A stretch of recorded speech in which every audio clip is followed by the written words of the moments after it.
Hello बच्चों, अस्सलाम वालेकुम वरहमतुल्लाह। कैसे आप सब? बढ़िया, ठीक। I welcome you all to my channel Shahid Saras education point, and this class is for BG 4th semester. And today we are going to take one more important commission, that is Indian Education Commission. बेटा बहुत important है, don't take it for granted. It is very important. Show some dedication and hard work, please, and please go through these videos regularly and punctually, right? And try to write all these points on your notebook so that when your examinations are there, you won't feel any kind of problem. So I repeat, I request all of you, please beta, don't try to waste your time. I must tell you this because this is very important. तो जो भी points यहाँ पे मैंने लिखे, जितने भी points मैंने यहाँ पे लिखे हैं, every point is important. Every point is important. You can check your previous year papers. मैं हमेशा हर किसी लेक्चर में आपको बोल रहा हूं कि प्रीवियस ईयर पेपर्स को चेक करो, उनको अच्छी तरह से एनालाइज करो, रिव्यू करो पेपर्स का और देखो आपकी लेवल कहां पे है. तो I request all of you, जितने भी पेपर्स है, चाहे वो आपका एंट्रेंस का पेपर हो, चाहे आपका वो 4th सेम का प्रीवियस ईयर ऑब्जेक्टिव टाइप या MCQ बेस्ड पेपर हो, इसको जाके आप चेक करेंगे और फिर देखें जितने भी लेक्चर्स आप लोगों ने अटेंड किए, स्पेशली मेरे यूट्यूब लेक्चर्स जितने भी आपने अटेंड किए हैं, वो सभी आपने अच्छी तरह से पढ़े हैं. तो इसलिए बेटा I request all of you, please and please don't waste your time. This is very important. And now okay, let us don't waste your time because time is very important. So let us see what the commission is. The today's commission, Indian Education Commission, very important. First point what you have to remember, it is the commission. Indian Education Commission already हमने पढ़ा, लेकिन वो था Hunter commission, that was before independence. लेकिन ये वाला जो commission है, it is after independence. It is after independence. और आप डेट बेटा याद रखना है, it is 1964 and 1966, 64 to 66. This is very important. very important. Dates are very important बेटा, अक्सर ये एग्जाम में आते हैं.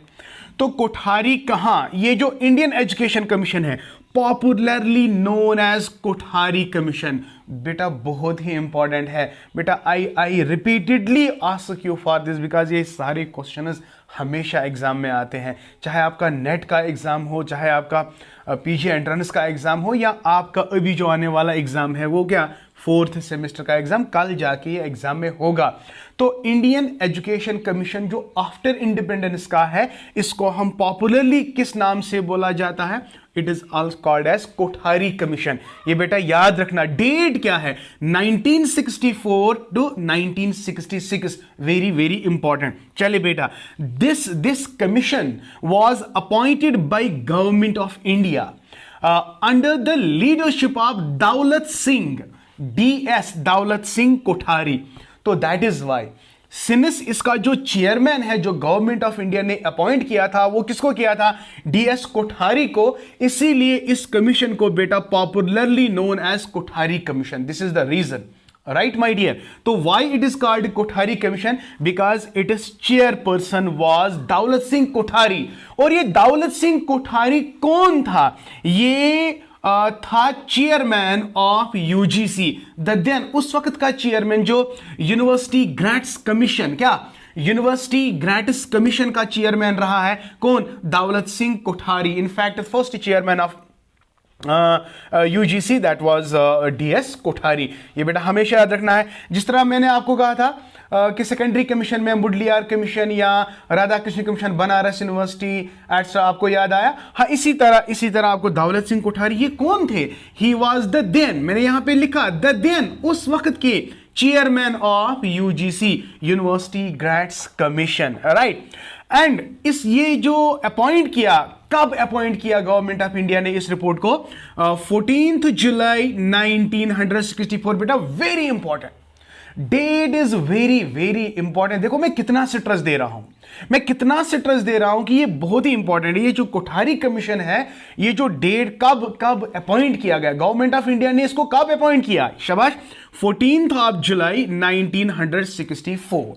Is it clear? लेकिन इसने स्टार्ट कब काम किया, इसने कब स्टार्ट काम किया, beginning of the task, it was 2 अक्टूबर 1964। वेरी इंपॉर्टेंट, देखिए डेट्स आर सिमिलर, लेकिन यहां पे आपको देखना है 14 जुलाई is the appointment date, but beginning of the task, उन्होंने काम कब करना शुरू किया, इट इज 2 अक्टूबर 1964। दिस इज वेरी इंपॉर्टेंट बेटा। तो अपॉइंटमेंट ऑफ द गवर्नमेंट आपको याद रखना है 14 जुलाई हो गया, 14 जुलाई 1964 is the appointment, it is appointment of the Kothari Commission, but they start their work, they begin their work in 2 October, on 2 October 1964. These two dates are similar, but 14th July and 2 October they are different, you know. So 14th July is the appointment and 2 October is the beginning of the report, beginning of the commission, and they started their work. Okay, now submit कब किया? Now when they complete their report, when they complete their work, they submitted its report on 29th of June 1966. देखिए बेटा, आज का जो chapter है ना, आज का जो लेक्चर है वो है introduction about Indian education commission. आज इतना ही हम पढ़ेंगे कि इंडियन एजुकेशन कमीशन का इंट्रोडक्शन पढ़ेंगे, लेकिन जो ये इंट्रोडक्शन, इसमें मैक्सिमम क्वेश्चंस आएंगे, फिर बाद में मत पूछना, इस वीडियो में सबसे ज्यादा क्वेश्चंस आएंगे बेटा, इसलिए ये बहुत ही इंपॉर्टेंट है। This is very very very important, I must tell you it is very important. हाँ, तो सबमिट कब किया? शाबाश, सबमिट कब किया? इज सबमिटेड इज रिपोर्ट 29 जून 1966। किसको? उस वक्त के मिनिस्टर ऑफ एजुकेशन कौन थे? MC चुगला। तो MC Chagla, the then minister of education, very important. देखिए बेटा, किन्होंने दौलत सिंह कोठारी ने अपना काम निभा के, काम कंप्लीट करके 29 जून 1966 में अपना रिपोर्ट तैयार किया और इसको सबमिट किया 29 जून 1966, और उस वक्त के जो मिनिस्टर ऑफ एजुकेशन थे दैट वाज MC चगला। तो ये बहुत ही इंपॉर्टेंट है, ये दोनों चीजें 29। समझ आया बेटा? Very good. हाँ, अब इसका मेन मकसद क्या था? Why the appointment of Indian education, why? देखिए, जब हम यूनिवर्सिटी की बात करते हैं तो university education commission talked about only for university. तो when you talk about the secondary education ने खाली किसके लिए बात करी है? सेकेंडरी एजुकेशन का। हाँ, बहुत इंपॉर्टेंट पॉइंट है, वो कौन सा कमीशन था, वो कौन सी पर्सनैलिटी थी जिसने कहा था कि secondary education is the weakest link? Comment section में जरूर बताएगा। जिसने मेरे प्रीवियस लेक्चर सुने होंगे वो जरूर कमेंट करके मुझे बता सकता है कि ये कौन सी ऐसी पर्सनालिटी है जिसने कहा कि secondary education is the weakest link. ये कमेंट सेक्शन में बेटा जरूर लिखिएगा, ठीक है? ओके, तो सबमिट रिपोर्ट का हाँ मेन ऑब्जेक्टिव क्या था? What was the main objective? देखिए, यूनिवर्सिटी एजुकेशन कमीशन खाली रिकमेंडेशंस किसके लिए? यूनिवर्सिटी के लिए। फिर उसके बाद मुडलियार कमीशन आ गया, उसने रिकमेंडेशंस किसके लिए दिए? सेकेंडरी एजुकेशन के लिए। तो इसलिए बेटा जो प्राइमरी एजुकेशन के लिए बात किसी ने नहीं करी, इजंट इट माय डियर? सो इसलिए बेटा एट नेशनल लेवल हर किसी एस्पेक्ट के बारे में एजुकेशन के रिलेटेड बात करना, यानी मेन मकसद क्या था? The main objective was to examine the different aspects of education system in India. Yes, तो secondary education commission talked only about secondary education, university education commission only university, but it is, my dear, Indian education, it is a holistic report, very important.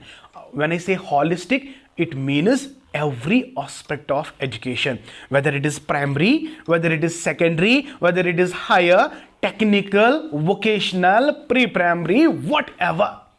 So it's a comprehensive report, it is a holistic report. तो यही मकसद था, यही वजह थी कि बहुत सारे कमिश्नर्स आए, लेकिन उन्होंने एक एक एस्पेक्ट के बारे में recommendations the.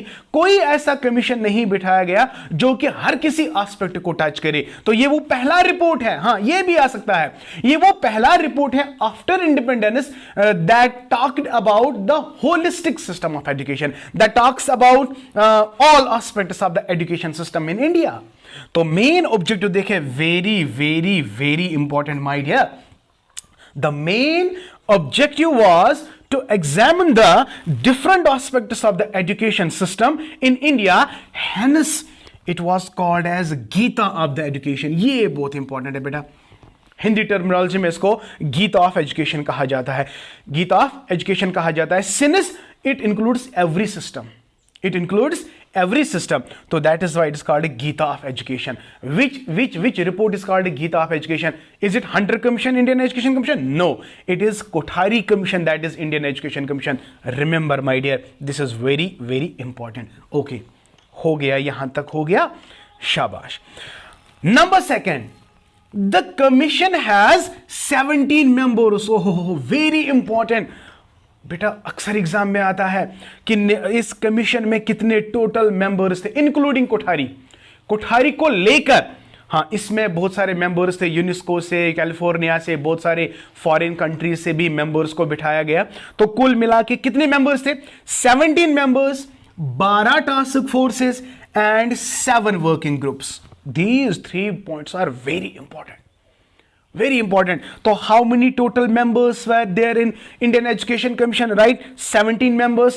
how many task forces? 12 task forces। and how many working groups? 7 working groups। देखिए, 17 12 7, 17 12 7, 17 members, 12 task force and 7 working groups। याद रहेगा ना?